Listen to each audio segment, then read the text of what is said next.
Another really important event that took place right here in Texas, those of you watching around the world, is a very important decision concerning abortion here in Texas. I know many of you have been praying.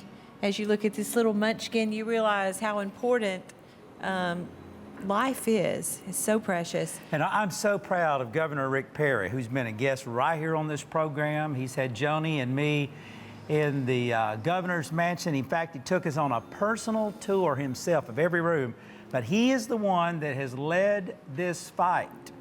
And I've been very disappointed with a local female senator, local state senator, who's tried to be aggrandizing and gain national attention at the expense of precious little ones just like this. I just cannot even imagine why people would do that.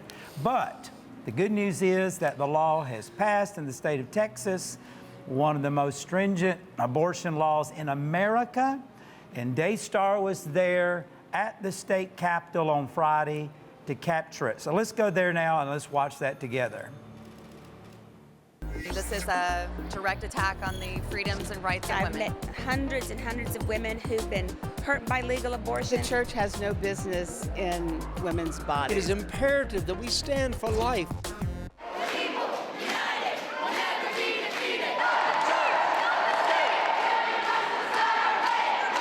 The fight for the rights of women and the unborn has raged for years. Here at the Texas Capitol in Austin, the fight continues. People from around the country have gathered to express their views in support and opposition to Texas House Bill 2, a bill that protects the unborn after 20 weeks and requires strict mandates for abortion clinics in the state of Texas. It's absurd. The whole premise of this bill really has nothing to do with protecting women's health, and it has everything to do with eliminating the right to choose what to do. Women have been very damaged physically and emotionally from the unregulated abortion industry. While emotions run high on both sides of this controversial issue, research shows that after 20 weeks in the womb, a developing baby can feel pain. Fetal pain is one of the primary drivers of the passage of HB 2.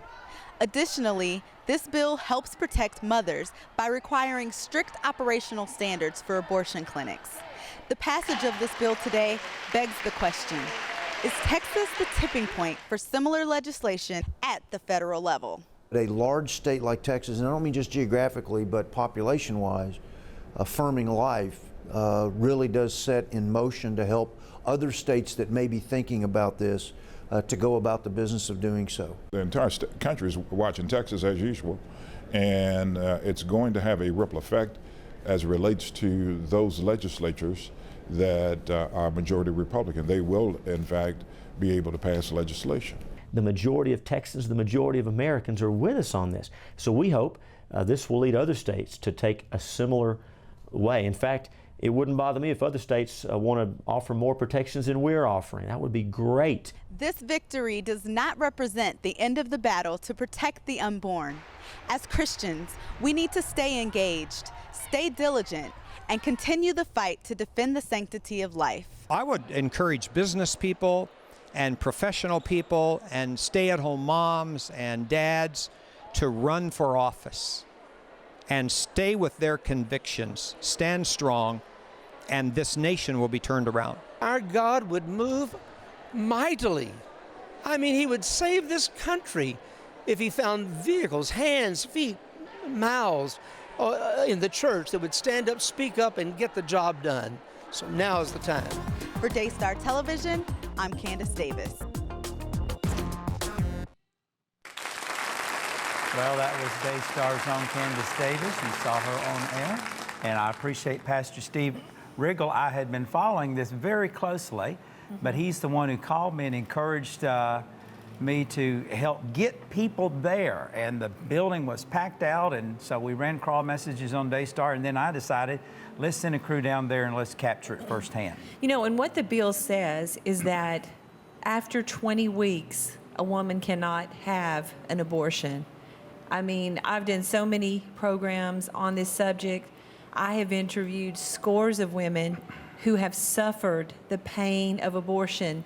I mean, I've interviewed people who have worked inside the abortion clinics, and they're unregulated.